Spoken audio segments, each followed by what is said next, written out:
Have you ever dealt with someone whose thirst for power is so immense it can only be slaked by the most microscopic of victories? Someone who finds purpose in policing the precise shade of beige of your window trim? I have. Her name was Karen, and she was the president of my homeowners association. I moved into the Oak Creek Preserve community seeking tranquility, a quiet corner of suburbia where I could decompress from my job as a systems integration engineer. I designed complex, automated control systems for factories and secure facilities. My days are filled with logic gates, server protocols, and user access hierarchies. My evenings, I had hoped, would be filled with blessed, uncomplicated silence.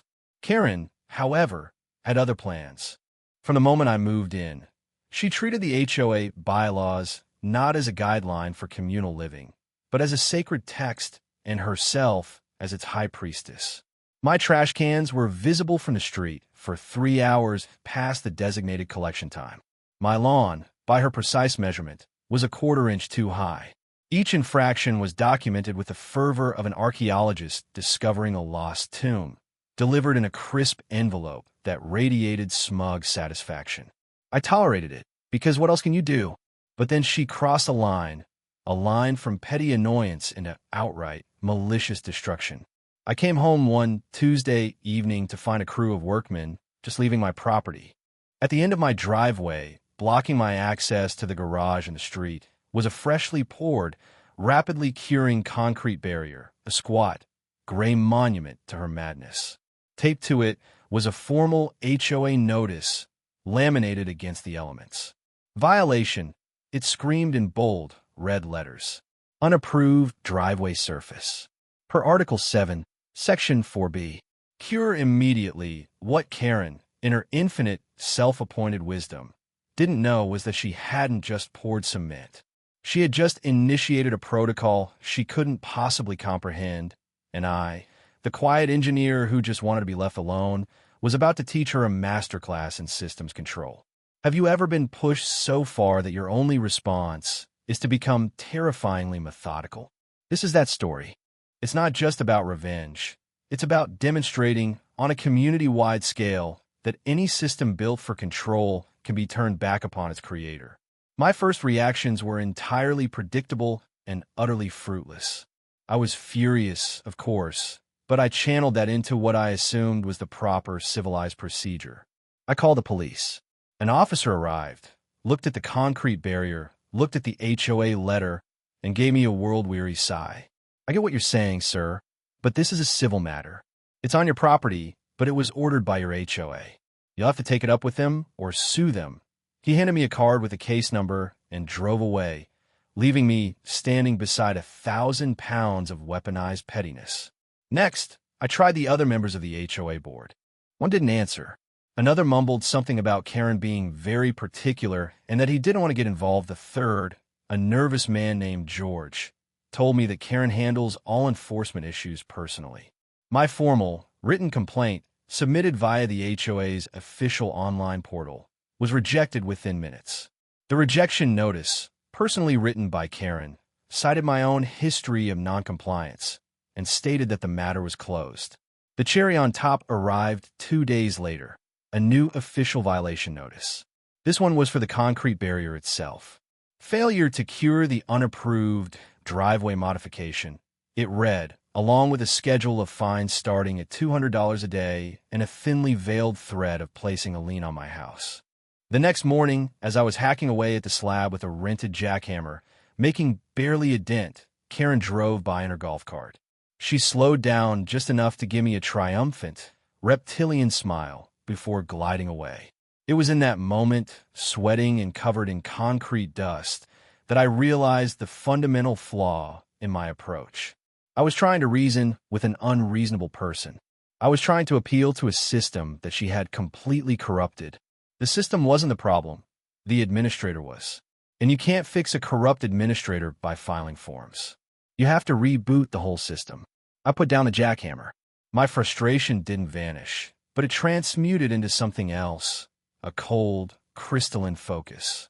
The anger was a hot, useless energy. The determination that replaced it was a coolant, flowing through my mind and sharpening my thoughts. I went inside, wiped the dust from my hands, and sat down at my workstation.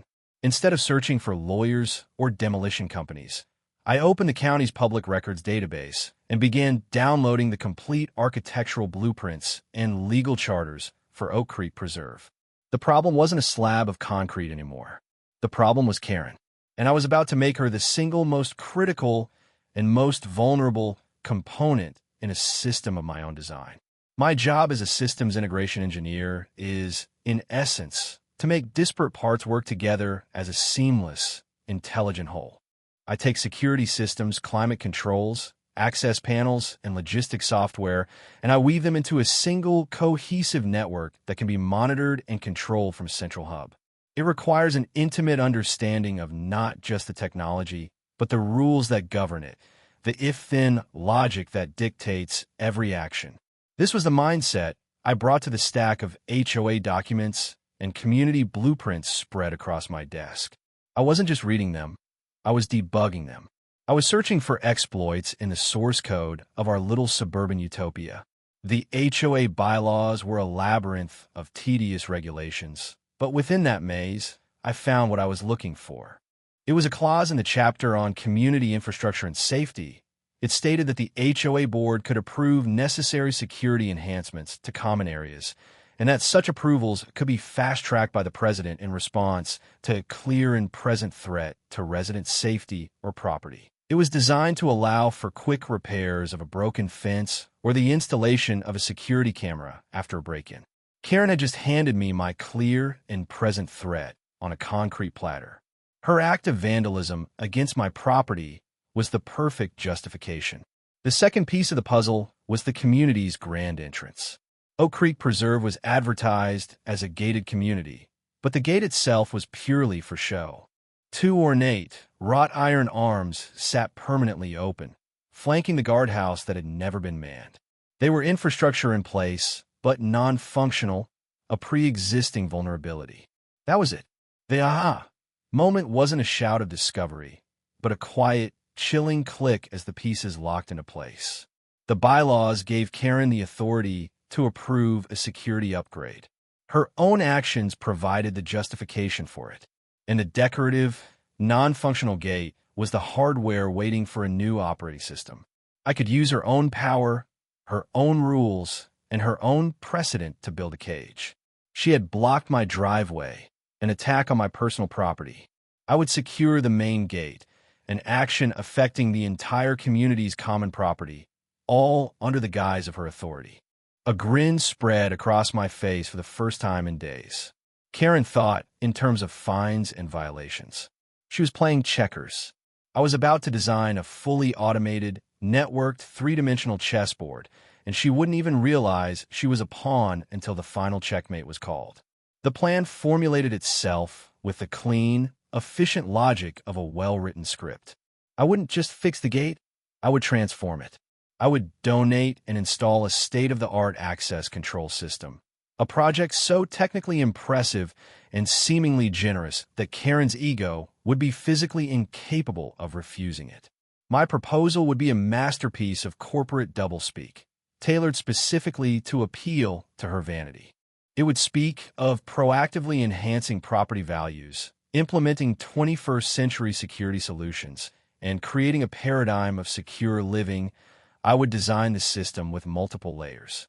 The outer layer, the one everyone would see, would be sleek and professional. High-torque servo motors for the gate arms, weatherproof RFID card readers, a solar-powered backup system, and a series of high-definition cameras for license plate recognition. It would look like something from a high-end condominium complex. The inner layer, however, was where the real magic would happen. The system's control panel wouldn't be a simple box in the guardhouse. It would be cloud-based, routed through a secure server that I controlled. The administrative access, the master key that could grant or deny entry, enable or disable credentials, and initiate lockdowns, will be tied not to a position like HOA president, but to a single, unique cryptographic key, a key that would exist only on my personal devices. The justification was beautiful in its circular logic. I would write a formal proposal to the HOA board, specifically to President Karen. I would express my deep concern over the recent act of vandalism in the neighborhood, the concrete block on my driveway, as a sign that our community's security was too lax. I would then offer, as a gesture of community spirit and forward-thinking problem-solving, to donate and install the new gate system at no cost to the HOA. It was the perfect bait. She could take complete credit for a massive, high-tech upgrade that made her look powerful and effective, and it wouldn't cost her or the HOA a single dime. Her narcissism would blind her to the fact that the generous local contractor she was championing was the very man she was trying to crush. I spent an evening drafting the proposal, complete with technical spec sheets I pulled from one of my actual professional projects, doctored to remove any branding. The next morning, I emailed it to her. I knew her well enough to predict her reaction. She would be suspicious of me, but the lure of the shiny new toy, the power it represented, would be too strong. She wasn't just walking into a trap. She was about to cut the ribbon at its grand opening. The response from Karen came less than 24 hours after I sent the proposal. It was a curt, official-sounding email summoning me to the next HOA board meeting to present my donation. The tone was one of a queen granting an audience to a court jester, but I could read between the lines. She had taken the bait. At the meeting, held in a stuffy, fluorescent-lit community room, I played my part to perfection. I was humble, speaking in soft, technical terms about servo motors and encryption, carefully framing the entire project as a way to support President Karen's vision for a safer, more secure Oak Creek preserve. She preened, nodding sagely as if she understood every word. She presented the project to the handful of residents present not as my donation, but as an initiative she had personally negotiated with a local security expert. The board, comprised of her usual yes men, voted unanimously to approve it. The irony was so thick I could taste it. As I began the work, I found an unexpected and welcome ally.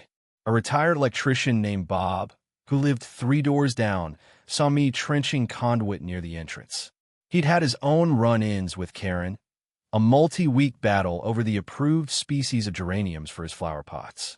He came over, ostensibly to offer a hand, but mostly to size me up. "That's a hell of a system for a simple gate," he said, eyeing the heavy-gauge wiring I was running. I decided to trust him.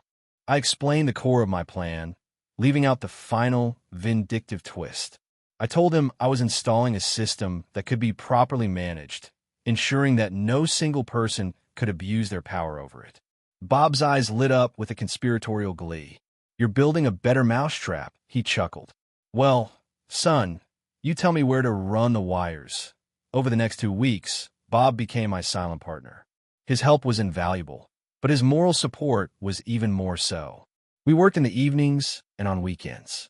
The community watched our progress with a mixture of curiosity and approval. They saw new concrete footings being poured for the gate arms, sleek black control boxes being mounted, and high-definition cameras appearing like vigilant birds on newly installed poles. It all looked incredibly official. I even installed a prominent keypad for guest access, a feature that brought murmurs of appreciation. Of course, I had no intention of activating it. The system was coming online, piece by piece, a sleeping giant awaiting its command. Karen would drive by in her golf cart every day, inspecting our work with an air of proprietary oversight. She saw steel and wires and concrete. She saw our new symbol of authority taking shape. She had absolutely no idea she was watching me build her prison. The final piece of the installation was calibrating the RFID sensors. I spent a Saturday morning walking back and forth through the gate entrance with a test card, watching the diagnostic logs on my laptop. Green lights blinked across the screen. Signal strength, optimal. Server connection, stable. Gate arm motors, calibrated. The system was fully operational, a perfectly balanced mechanism of control, waiting patiently on my command. The next step was distributing the keys to the kingdom. I had a box of 150 sleek, credit card-sized RFID fobs, each printed with the Oak Creek Preserve logo. I spent the afternoon going door to door, personally handing a card to each family along with a professionally printed leaflet. The leaflet explained that the new community security enhancement system would be activated within the next 48 hours and that this card would be their key. The residents were thrilled. They saw it as an upgrade, a touch of modern luxury. To Karen, I delivered card number 001. I presented it to her in a small velvet pouch. For the president, I said with a neutral expression. She took it without a word of thanks, her eyes gleaming with the satisfaction of someone receiving a tribute she felt was her due. She was holding the key to her own cell. With the trap meticulously set, all I needed was the final provocation, the signal to spring it. Karen, ever reliable in her malice, provided it right on schedule. The following evening, I found another crisp envelope taped to my front door. It wasn't a warning, it was a judgment.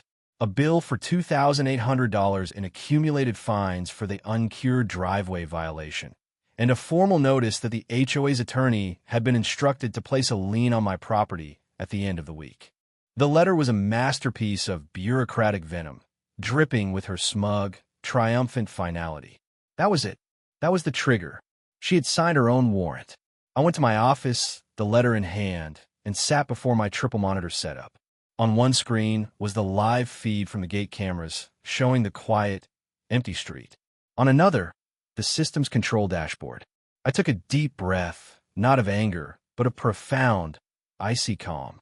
My fingers moved across the keyboard, typing a single line of code into the command prompt. Execute. Protocol_quarantine. I hit enter. On the monitor, the status icon flipped from green standby to red secured. In the silent night air, I heard it, the low, powerful hum of the servo motors, followed by the solid, definitive thud of the steel gate arms locking into place. The cage was closed. The first signs of chaos began around 6:30 a.m. I was sitting in my home office, which had a clear view of the community's main entrance, sipping a freshly brewed coffee. A single sedan pulled up to the gate, slowed, and stopped. The driver waved their new RFID card at the reader. Nothing happened. The heavy steel arm remained stubbornly down. A second car pulled up behind the first, then a third. A small chorus of confused honks began to echo through the morning air.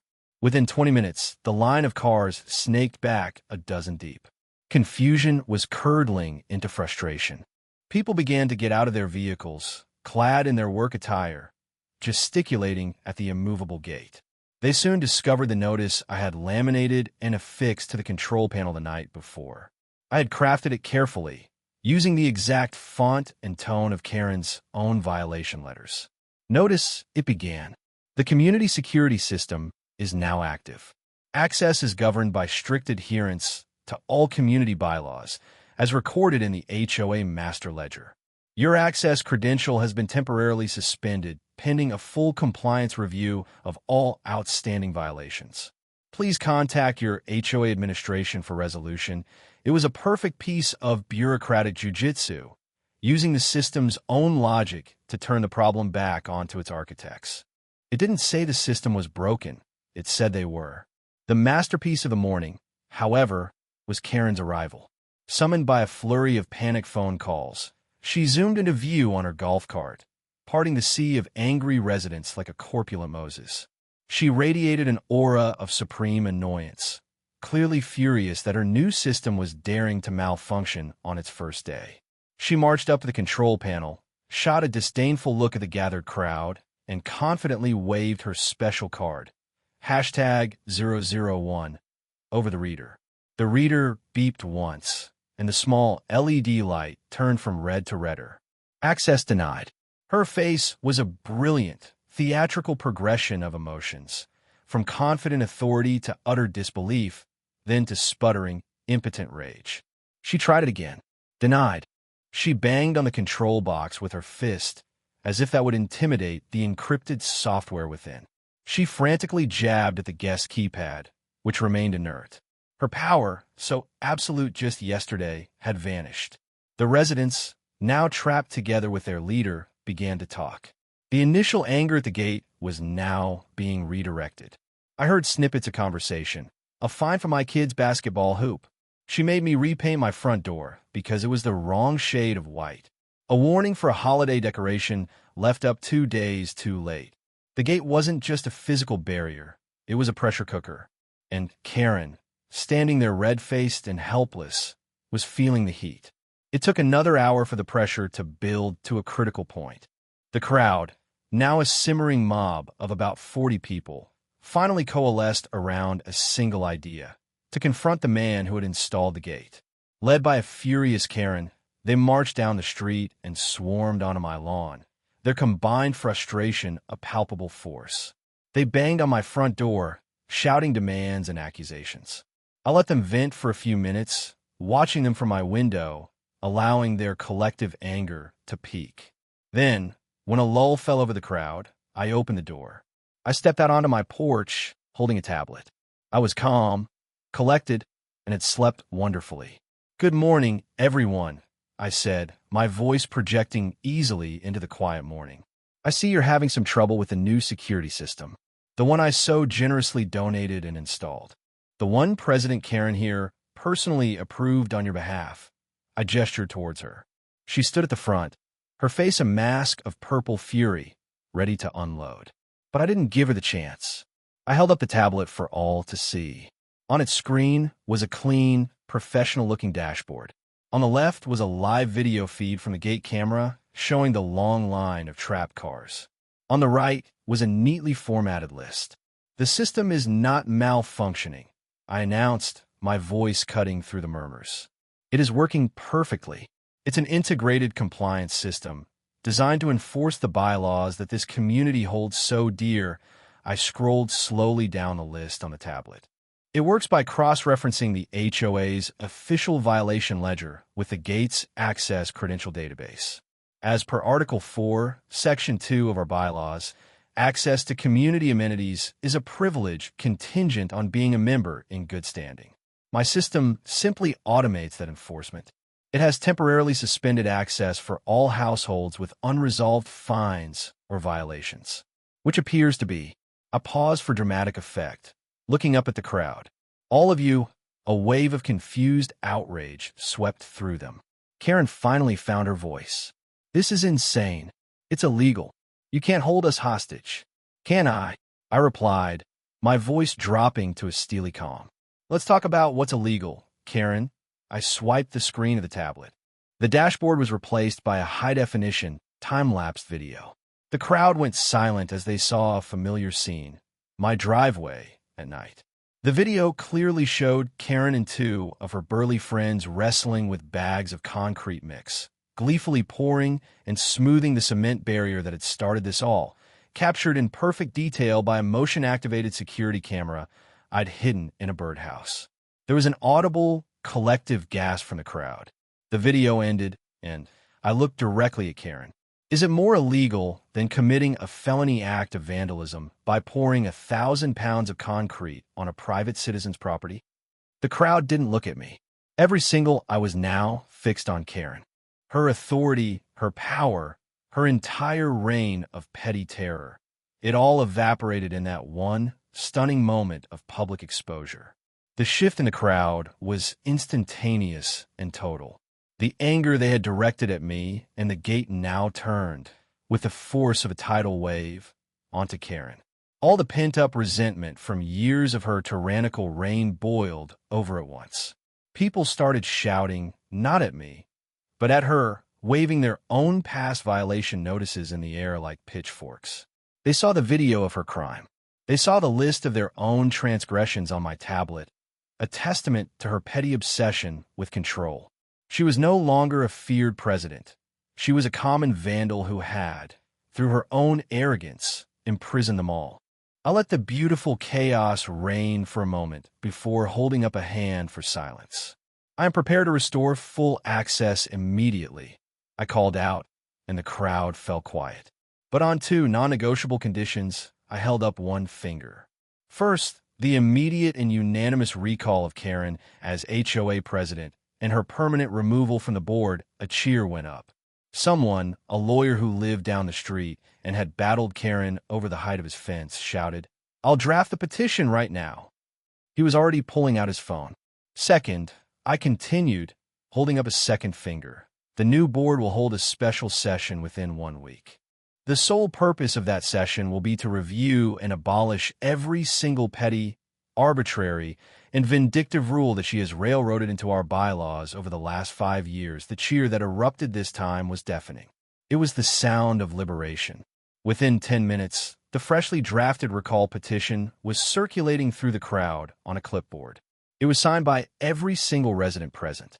Karen stood there, utterly broken and humiliated, as her neighbors and former subjects eagerly signed the document that stripped her of all power. Someone had called the police again, but this time, armed with my crystal-clear video evidence. It wasn't a civil matter. 2 officers arrived, took my statement, reviewed the footage on my tablet, and informed a stunned Karen that she was being investigated for felony vandalism and destruction of property. The remaining board members, seeing the direction the wind was blowing and terrified of lawsuits, immediately convened an emergency meeting right there on my lawn. Karen was voted out 4-0. Her primary crony resigned on the spot. A new, temporary board was acclaimed, with my quiet electrician friend, Bob, reluctantly accepting a position. With the conditions met, I picked up my tablet, typed one final command, and hit enter. Execute. Protocol under amnesty. A collective sigh of relief went through the crowd as the distant hum of the servo motors signaled that the gate was opening. The next day, a professional crew arrived to demolish and haul away the concrete from my driveway, the bill sent directly to the HOA. Taped to my door was no longer a violation, but a formal, written apology from the new board. In the weeks and months that followed, life in Oak Creek Preserve transformed. The oppressive atmosphere of constant surveillance and petty judgment lifted like a fog. The new HOA board, with active input from the residents, went through the bylaws with a fine-toothed comb. The rules about lawn height, mailbox colors, and geranium species were unceremoniously torched. The new focus was on things that actually mattered: genuine safety concerns, the upkeep of common areas, and fostering a sense of community rather than a culture of fear. My little suburban rebellion became something of a local legend, a cautionary tale whispered among other neighborhood associations. The story of the engineer who turned an HOA's own rules into a cage for its tyrants served as a stark reminder. Power, especially the small, unchecked kind, is a dangerous thing. As for me, I finally got the peace and quiet I had craved. I disabled the more draconian features of the gate system, turning it into the simple, convenient security feature it was always meant to appear to be. The gate now served not as a prison, but as a reminder of a lesson learned. I never wanted a war. I'm an engineer, not a revolutionary. My instinct is to build systems that work, not to tear them down. But when a system is fundamentally corrupted by a tyrannical administrator, sometimes the only logical solution is a hard reboot. It wasn't about revenge, not really. It was about restoring balance. I used the very skills from my professional life: systems thinking, identifying leverage points, and understanding the logic of control to dismantle an unjust, personal fiefdom. The moral of this story isn't complicated. It's that you should never mistake a quiet person for a weak one. Bullies, whether on the playground or in an HOA, operate on the assumption that their targets will follow the established, ineffective rules of engagement. They never expect you to rewrite the rules of the game itself. Unchecked power, no matter how small its domain, inevitably becomes a prison for everyone involved, and most especially for the person who built it. The most satisfying part? Karen, facing criminal charges and a civil suit from the HOA to recoup damages, had to sell her house and move. The new family that moved in? They have a lovely, vibrantly colored welcome mat on their porch, and nobody says a word. So what do you think? Was trapping my entire neighborhood a step too far, or was it a perfectly engineered and necessary course correction? Let me know your thoughts.